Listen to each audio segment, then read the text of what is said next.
तर नमस्कार मित्रांनो, मी सत्यनारायण चौरे तुमच्यासोबत एक अपडेट घेऊन आलो आहे. आपण जर पाहिलं तर पाठीमागे अर्थात फेब्रुवारी 2026 मध्ये महाराष्ट्र गुन्हे अन्वेषण विभाग म्हणजे CIDच्या सहाय्यक शासकीय दस्तावेज परीक्षक पदाच्या 16 जागांची जाहिरात आली होती आणि याच्यामध्ये नंतर असं झालं की त्याच्या परीक्षा पद्धतीमध्ये अभ्यासक्रमामध्ये आणि एकंदरीत त्या क्रायटेरियामध्ये चेंज होणार होतं, बदल होणार होते. त्यामुळे ही परीक्षा स्थगित झाली होती, म्हणजे परीक्षेची प्रोसेस पुढे झालेली नव्हती. आता आपण वारंवार फॉलोअप घेत होतो आणि आता काल CID ऑफिसकडनं एक नोटिफिकेशन आलेलं आहे, प्रसिद्धीपत्रक, आणि त्याच्यामध्ये आपल्याला काही गोष्टी त्यांनी सांगितल्या आहेत ज्या आपल्याला आता 12 तारखेपासून फिलअप करायचे. म्हणजेच काय, तर पूर्वी परीक्षेसाठी फॉर्म भरण्यासाठी जे लिंक ओपन होती एक महिनाभरासाठी, त्याच्यामध्ये जवळपास 5000 मुलांनी फॉर्म भरले होते. कारण त्याचा क्रायटेरिया जो आहे तो थोडासा किचकट आहे. किचकट म्हणण्यापेक्षा काय आहे, तर तुमचं BSc मध्ये ग्रॅज्युएशन असलं पाहिजे आणि त्याच्यामध्येही तुमचा मेजर सब्जेक्ट म्हणून केमिस्ट्री असली पाहिजे, अशी एक तो क्रायटेरिया आहे. आणि किंवा ते नसेल तर तुम्हाला फॉरेन्सिक सायन्समध्ये तुमचं ग्रॅज्युएशन झालं असलं पाहिजे. म्हणजे ह्या दोन पात्रताधारक असणारे जे उमेदवार आहेत त्यांना फॉर्म भरता येत होता आणि आता सुद्धा तेच आहेत. परंतु हे ज्यांच्यापर्यंत ऍड पोहोचली नव्हती किंवा ज्यांचे फॉर्म भरायचे राहून गेलेत त्यांच्यासाठी सुद्धा नव्याने इथे आपल्याला वेळ दिला जाणार आहे परीक्षेचा फॉर्म भरण्यासाठी. आणि दुसरी गोष्ट, याच्या परीक्षा पद्धतीमध्ये जे बदल झाला ज्याच्यावर मी हे 3 महिन्यापूर्वी म्हणजे 2-3 महिन्यापूर्वी एक लेक्चर घेतलं होतं युट्यूबलाही आणि ॲपमध्येही, की याचं स्ट्रक्चर कसं असू शकतं. कारण का, तर त्याच्याही आधी मी एक सांगितलं होतं की 2022चा जो रूल आहे एक शासनाचा, त्यानुसार हा अभ्यासक्रम किंवा ही परीक्षा पद्धती आहे ती थोडी चुकीची आहे. याच्यामध्ये बदल होणं अपेक्षित आहे आणि त्या प्रकारे त्या प्रक्रियेनुसार म्हणजे त्यानुसार प्रक्रिया व्हावी अशी अपेक्षा होती आणि ते झालंय सुद्धा. म्हणजेच आता त्याच्यामध्ये बदल होऊन आलेला आहे. ठीक आहे. आपल्या बॅचच्या मुलांसाठी आपण 3 महिन्यापूर्वीच लेक्चर घेतलं होतं ॲपमध्ये आणि त्यांनाही सांगितलं होतं की याचं स्ट्रक्चर कसं असू शकतं. सेम तसं चाललंय, अजून पाहून घ्या एकदा. आता याच्यामध्ये तुम्हाला मी काय करतोय दाखवतो. आधी बघा, अप्पर पोलीस महासंचालक गुन्हे अन्वेषण विभाग महाराष्ट्र राज्य पुणे यांचं कार्यालय, हे 5 ऑगस्ट म्हणजे कालचं हे पत्रक आहे, प्रसिद्धी पत्रक. आणि याच्यामध्ये त्यांनी काय काय सांगितलं बघूयात. बघा, त्यांनी म्हणतात की 10 फेब्रुवारी 2026 रोजी आमची जाहिरात प्रसिद्ध करण्यात आली होती आणि 5 मार्च रोजी सदर भरतीचे शुद्धीपत्रक नमूद संकेतस्थळावर प्रसिद्ध करण्यात आलं होतं. ठीक आहे. आता हे शुद्धीपत्रक 2 नमूद करण्यात येतं, म्हणजे हे शुद्धीपत्रक 2 आहे. याच्यामध्ये जे काही बदलाव किंवा काही चेंजेस आहेत त्यानुसार. तर लक्षात ठेवायचं, ह्या जाहिरातीमध्ये काय नमूद होतं, तर हे नमूद होतं. बघा, आता लक्षात घ्या, हे वरचा जो आहे ना 4 नंबरचा पॉईंट, हा 4 नंबरचा पॉईंट वाचायचा जो जुन्या जाहिरातीमध्ये होता आणि तो बदल आता काय आहे तो खाली दिलाय. याऐवजी खाली प्रमाणे वाचा. इथे लक्षात घ्या, याने काय सांगितलं, परीक्षा स्वरूप हे काय असणार, 200 गुणांची परीक्षा घेण्यात येईल. भाग 1 120, भाग 2 मध्ये 80. बरोबर. याच्यामध्ये त्यांनी काय सांगितलं होतं की भाग 1 ची परीक्षा 100 गुणांची असून त्याच्यामध्ये कोणकोणते विषय राहतील, तर परीक्षा माध्यम इंग्लिश किंवा मराठी राहील. सॉरी, इंग्लिश आणि मराठी, म्हणजेच इंग्लिशमध्ये, मराठीमध्ये, बाकी इंग्लिश आणि मराठीमध्ये असे प्रश्न असतात. पण याच्यामध्ये त्यांनी भौतिकशास्त्र, रसायनशास्त्र, गणित, इंग्रजी, मराठी, संगणक, सामान्य ज्ञान विषयांचं राहायला सांगितलं होतं. बरोबर. आता यात काय बदल केले ते बघूया आपण खाली. बघा, इथं आलो आपण, त्यांनी त्याऐवजी कसं वाचा म्हणून सांगितलं, तर हे असं वाचा. म्हणजे आता हे नवीन, तर नवीन प्रक्रिया कशी असणार आहे, ही अशी असणार आहे. या इकडे बघा, सहाय्यक शासकीय दस्तावेज परीक्षा पदाचा परीक्षा स्वरूप निवड प्रक्रिया त्यांनी सांगितली आहे की हे 4 मे 2008 मधील परिच्छेद 8 क अन्वये त्यानुसार हे असं करणं आवश्यक होतं आणि केलेलं आहे. मग बघा, पहिला पेपर 1 आणि पेपर 2 असे भाग 2 भागात स्वतंत्रपणे असणार आहे. म्हणजे पहिला वेगळा असेल स्वतंत्र, दुसरा भाग वेगळा असेल. म्हणजेच इथं दोन्ही भागाची परीक्षा कशी असणार, ऑनलाईन. म्हणजेच पेपर 1 असणार आहे, पेपर 1 ह्याच्यामध्ये असतील 60 प्रश्न गुणिले 2 बरोबर 120 मार्क. आणि पेपर आपला जो 2 असणार आहे याच्यामध्ये असणार आहे 40 प्रश्न गुणिले 2 बरोबर 80 मार्क्स. म्हणजेच हे 80 मार्क्स आणि 120 असे 2 पेपर असणार आहेत. त्यांनी आधी निरीक्षण चाचणी सांगितली होती. वरच्या पेपरमध्ये काय सांगितलं की पहिला पेपर असेल तो ते विषय सांगितले, त्यांनी दुसरा पेपर निरीक्षण चाचणीचा सांगितला होता. बरोबर आहे. तुम्हाला अजून एकदा थोडं वरचं मी दाखवतो. अरे बाबा, एक खाली बघा, सामान्य ज्ञान विषय सांगितलं होतं आणि अंतिम निवड निरीक्षण चाचणी शारीरिक इकडे भाग 2 80 गुणांची निरीक्षण चाचणी ऑनलाईन पद्धतीने घेण्यात येईल. निरीक्षण चाचणीमध्ये काय असणार आहे, तुलनात्मक परीक्षणाचे आकलन करण्यात येईल. हे असं होतं. आता जो आपला नवीन बदल आहे त्यानुसार जर आपण इथं पाहिलं तर त्यांनी आता कसं सांगितलंय आपल्याला की पेपर 1 आणि पेपर 2 असे दोन स्वतंत्र दोन भागात स्वतंत्रपणे घेण्यात येईल. दोन्ही भागांची ऑनलाईन परीक्षा असणार आहे. परीक्षा माध्यम मराठी इंग्रजी दोन्ही राहील. पेपर 1 मध्ये कोणते विषय असतील तर इंग्रजी असेल, मराठी असेल, इंग्रजी असेल, सामान्य ज्ञान म्हणजे जीके आणि बौद्धिक क्षमता, बौद्धिक चाचणी.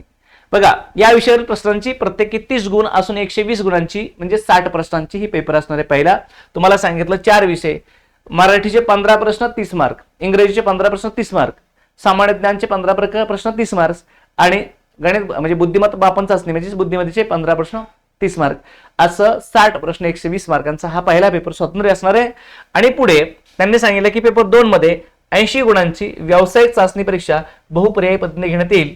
बरोबर आहे. मग पेपर 2 मध्ये काय असेल, रसायनशास्त्र हा मुख्य विषय असेल, भौतिकशास्त्र हा उपविषय असेल म्हणजे केमिस्ट्री आणि फिजिक्स, आणि न्याय सहाय्यक विज्ञान म्हणजे फॉरेन्सिक सायन्स हे असे 3 विषय असतील. आणि हेच मी बॅच मध्ये सुद्धा सांगितलं होतं की या 3 विषयाचे वेटेज कसं राहू शकतं.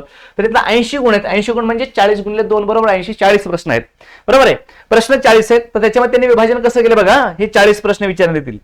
रसायनशास्त्र 20 गुण म्हणजे 10 प्रश्न, फिजिक्स केमिस्ट्री 10 प्रश्न, भौतिकशास्त्र म्हणजे फिजिक्स ह्याचे 20 मार्क म्हणजे 10 प्रश्न, 10 प्रश्न 20 मार्क. बरोबर.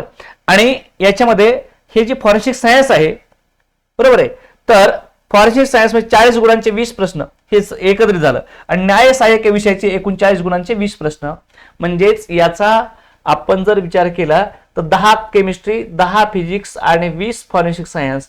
मग याच्यामध्ये गुणिले 2 मार्क आहेत ना, म्हणून इथं झालं 20 मार्क, 20 मार्क आणि 40 मार्क्स. आता हे का बरं आहे 50% वेटेज हा 50%? कारण आपल्याकडे पात्रता 2 प्रकारची, एक सायन्स किंवा फॉरेन्सिक सायन्स. फॉरेन्सिक सायन्स वाल्यांच्या डिग्री वाल्याला सुद्धा न्याय समान भेटावा म्हणून अर्धे वेटेज, आणि अर्धे वेटेज आपल्या प्लेन ग्रॅज्युएशन वाल्यांना सुद्धा म्हणजे फॉरेन्सिक BSc मध्ये त्यांना सुद्धा, म्हणून हे 20-20चं प्रश्नांचं डिवायडेशन करण्यात आलं आहे. आणि आपलं जी रिटर्न परीक्षा आहे, थोडक्यात सगळी परीक्षा ही रिटर्नच होणार आहे, म्हणजे निरीक्षण चाचणी नाही. कम्प्युटरचा विषय सुद्धा त्याच्यामध्ये समाविष्ट नाही. म्हणजेच फिजिक्स, केमिस्ट्री आणि फॉरेन्सिक सायन्स हे 40 प्रश्नांचा 80 मार्कांचा पेपर होणार आहे. आणि पहिला पेपर 15×60 जीकेचा आपला म्हणजे मराठी, इंग्रजी, गणित, बुद्धिमत्ता आणि जीके. तर हे पॅटर्न असणार आहे. पहिला प्रश्न पेपर 1 असणार, दुसरा प्रश्न पेपर 1 असणार, दोन्ही पेपर स्वतंत्ररित्या अगदी व्यवस्थितरित्या केले जाणार. आता हा बदल झाला त्याच्यामध्ये. आणखी काय ऍड केलं त्याच्यामध्ये, आपण त्यांनी अजून काय सांगितलं आपण पाहूयात या खाली. बघा आता हे पहिलंच बरं का, ही अट, ही अट म्हणजे काय, मी तुम्हाला लेक्चर मध्ये सांगितलं होतं, पहिलं नव्हतं, मी तुम्हाला लेक्चर मध्ये सांगितलं होतं की असं असं असणार आहे, हे नव्हतं पहिलं. बरोबर आहे. कसं की जे उमेदवार पेपर 1 मध्ये किमान 85% गुण प्राप्त करतील त्याच उमेदवारांना उत्तीर्ण समजणे, म्हणजे तुम्हाला पहिला पेपर पास होऊन दुसरा पेपर देण्यासाठी तुमच्याकडे 85% गुण पाहिजे. आता याच्यावरून तुम्हाला काय कळतंय, याच्यावरून तुम्हाला हे कळलं पाहिजे की पेपर 1 वेगळा होणार आहे, त्याच्यानंतर निकाल लागून पेपर 2 होणार आहे. बरोबर का नाही. पेपर 1 होईल आज समजा, त्याचा निकाल लागेल काही दिवसांनी, आणि त्या निकालामध्ये ज्यांना समजा 10,000 मुलं आहेत, त्यापैकी 6,000 मुलांना 85% प्लस मार्क आहेत. 85% म्हणजे किती, तर 120 पैकी 54 मार्क्स. बरोबर आहे. ह्या 45% बरोबर 120 पैकी किती व्हायला, हे 54 मार्क व्हायला, लक्षात ठेवायचं. बरोबर आहे. 4.5 9 9 सकी 54. बरोबर ना. 12चं 6 पकडलं मी आणि ह्याचं 9 पकडलं, 9 सकी 54, म्हणजे 54 मार्क तुम्हाला किमान पहिल्या पेपरला घ्यायचे आहेत. बघा आता लक्षात ठेवा काय म्हणलं त्याने की त्याची गुणवत्ता यादी कार्यालयाच्या वेबसाईटवर टाकण्यात येईल, आणि असे उमेदवार पेपर 2 साठी परीक्षा देण्यासाठी पात्र ठरतील त्या उमेदवारांची तदनंतर पेपर 2 व्यावसायिक चाचणी परीक्षा ऑनलाईन पद्धतीने घेण्यात येईल, म्हणजे त्यानंतर निकाल लागल्याच्या नंतर. बरोबर, स्वतंत्रपणे घेण्यात येईल. पेपर 1 चे मार्क आणि पेपर 2 चे मार्क पुन्हा फायनलला एकत्र होतील, आणि त्याच्यावरून तुमचा कट ऑफ लागेल. म्हणजे पेपर 1 चे मार्क्स, पेपर 2 चे मार्क्स एकत्रित करायचे आणि त्याची पुन्हा फायनल मेरिट लिस्ट लावायची. समजा आपला पेपर झाला 1 ऑक्टोबरला पहिला फर्स्ट, ठीक आहे, तर त्याच्यात उत्तीर्ण होणारे 85% प्लस मार्कवाले मुलं यांचा पेपर समजा असं पकडू आपण की 1 डिसेंबरला होईल. म्हणजेच का की यांचा ऑक्टोबरमध्ये समजा नोव्हेंबरमध्ये यांचा निकाल लागला. बरोबर आहे. आणि त्यांचा पेपर डिसेंबरला झाला, परत दुसरा पेपर 1 झाला, इथं पेपर 2 झाला, इथं मध्ये रिझल्ट. बरोबर. तर ह्या डिसेंबरच्या नंतर मध्ये जे काही समजा जानेवारीमध्ये निकाल लागला असं पकडू आपण, एक हे स्ट्रक्चर सांगितलं, तर त्यावेळेस ह्या पेपर 1 मध्ये तुमचे 120 पैकी तुम्हाला किती मार्क्स मिळाले. बरोबर आहे. आणि पेपर 2 मध्ये तुम्हाला 120 पैकी किती मार्क्स मिळाले, सॉरी 80 पैकी किती मार्क्स मिळाले, तर तुमचं समजा इथं 100 मिळाले, इथं 70 मिळाले असतील तर 170 हे तुमचे एकूण मार्क्स झाले. आणि मग हे एकूण मार्क्स तुमचे किती आहेत त्यावर तुमचं रँक ठरणार किंवा तुम्हाला मेरिट ठरणार, त्याच्यामध्ये तुमचं नाव असलं पाहिजे. म्हणजेच तुम्हाला हे पेपर 2 स्वतंत्र होणार आहेत. त्यासाठी तुम्हाला पूर्ण अभ्यास करायला, पेपर 1चा स्वतंत्र पूर्ण अभ्यास करायला वेळ आहे आणि त्यानंतरही पेपर 2चा अभ्यास करायला वेळ आहे. कारण मध्ये निकालाची प्रक्रिया वगैरे म्हणलं तरी किमान 1-2 महिने जातातच. आणि त्यासाठी आता पहिला पेपर फोकस कोणता करायचा, तर माझं म्हणणं आहे की पेपर सध्या दोन्ही फोकस ठेवा. ज्या दिवशी तुम्हाला म्हणजेच एक काम करा, 60% वेटेज आहे, 60-70% वेटेज तुमचं पेपर 1ला द्या आणि 30% पेपर 2ला द्या. पेपर 2चा सिलेबस बी जरा किचकट आहे. मग हे अशा पद्धतीने तुम्ही तयारी केली तुमचा हा नक्कीच निकाल येऊ शकतो. कारण पेपर 2 नंतर आहे म्हणून त्याच्याकडे तुम्ही दुर्लक्ष करू शकत नाही. त्यानंतरच पुढे बघा आता ह्याच्यामध्ये आणखी त्यांनी काय केलंय की ही आवेदन अर्ज म्हणजेच आपला फॉर्म भरण्यासाठी त्यांनी हे केलंय, तारीख दिली डबल. बघा आवेदन अर्जासाठी मुदतवाढ देण्यात आली आहे. म्हणजेच इथं 10 सप्टेंबर पर्यंत, म्हणजेच ऑनलाईन आवेदन अर्ज भरण्यासाठी दिनांक 10 सप्टेंबर पर्यंत म्हणजेच रात्रीपर्यंत मुदतवाढ देण्यात येत आहे. ऑनलाईन अर्ज कधीपर्यंत भरायचे, तर 12 ऑगस्ट पासून 12 ऑगस्टला सकाळी 10 वाजता अर्ज भरायची प्रक्रिया चालू होईल. म्हणजेच आय थिंक सोमवार, रविवार, सोमवार, मंगळवार, बुधवारी. आणि ही 10 सप्टेंबर पर्यंत ही प्रक्रिया चालेल. 10 सप्टेंबर रात्री 12 पर्यंत तुम्ही फॉर्म भरू शकता. ठीक आहे. आणि दुसरी गोष्ट, याच्या पूर्वी भरण्यात आलेले ज्यांचे फॉर्म आहेत त्यांना इथं या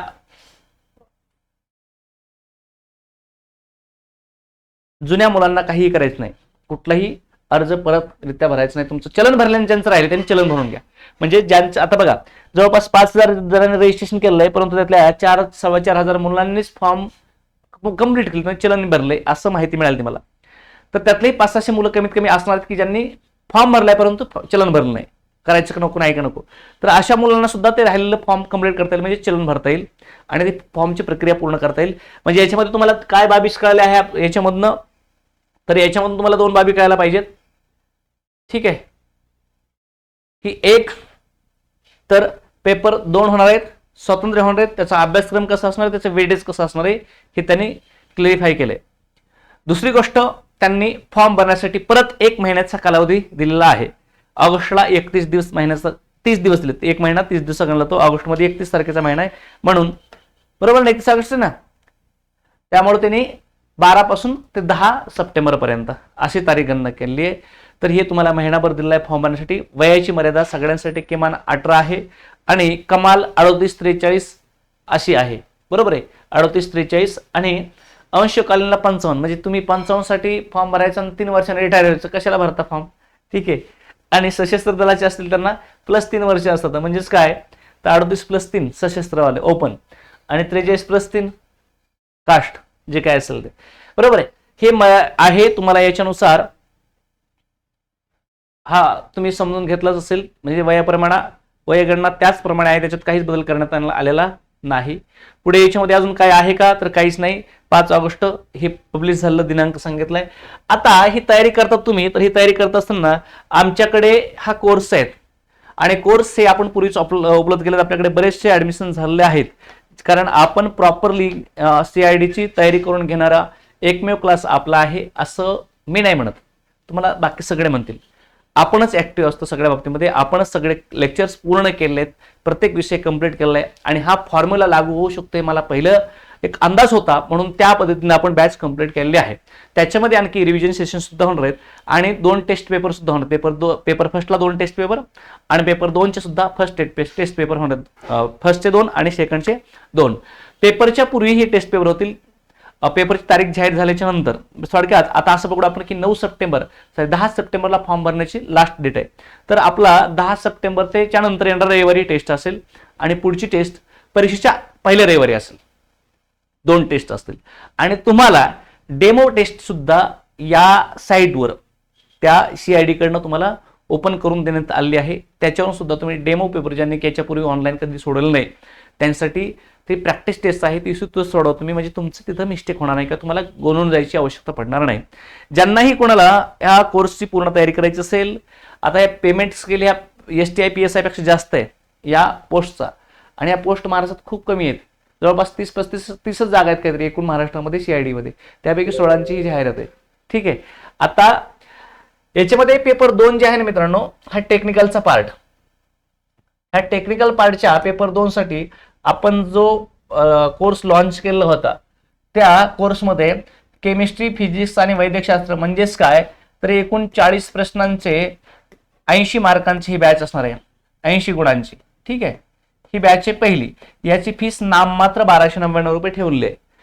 आणि परिपूर्ण बॅच घेतली म्हणजे हिच्या सहित पेपर फर्स्ट म्हणजे 200 गुणांची 100 प्रश्नांची पेपर 1 आणि पेपर 2 ची, तर त्याच्यामध्ये मराठी, इंग्रजी, सामान्य ज्ञान, गणित, केमिस्ट्री, फिजिक्स, न्यायवैद्यक ही सगळा भाग आहे हा 2199 रुपयामध्ये ठेवला आहे. म्हणजे हे संपूर्ण दोन्ही पेपर तुम्हाला 2199 मध्ये मिळतील. संपूर्ण बॅच लाईव्ह स्वरूपात शिकून झाली आहे 20 फेब्रुवारी पासून पुढे, कारण 10 फेब्रुवारीला ऍड आली ती. 20 फेब्रुवारी पासून पुढे शिकून झाली आहे. आणि आता परत आम्ही त्याच्यामध्ये रिव्हिजन सेशन लेक्चर्स चालू करत आहोत. आणि सिलेबसमध्ये जर एखादा छोटा जरी पॉईंट असला तरी आम्ही तो लेक्चर स्वरूपात कव्हर करून घेतो आहोत. काळजी नसावी. इथं तुम्ही आलात तर नक्कीच तुमचं सिलेक्शन होण्याची शक्यता, चान्सेस खूप वाढतात. डिपेंड तुमच्यावर आहे की तुम्ही आम्ही जेवढं देतो तेवढं तुम्ही जर केलं तर नक्कीच तुम्ही सिलेक्शन लिस्टमध्ये असणार आहेत. त्याची काही शंका बाळगायचं कारण नाही. तर आपण भेटूयात नेक्स्ट लेक्चरमध्ये. आपण कंटेंट घेऊन भेटूयात. काही शंका कुशंका असतील तर 99 22 48 55 00 हा माझा नंबर आहे, त्याच्यावर फोन करा. आणि दुसरी गोष्ट अशी की तुम्हाला द इंटिग्रिटी अकॅडमीचे ॲप आहे, ते ॲप डाउनलोड करून घ्या. त्याच्यामध्ये तुम्हाला हे सर्व काय ते सरळ सेवा कोर्सेस नावाच्या टाईल्समध्ये तुम्हाला हे सगळे कोर्स उपलब्ध असतील. धन्यवाद. थँक्यू.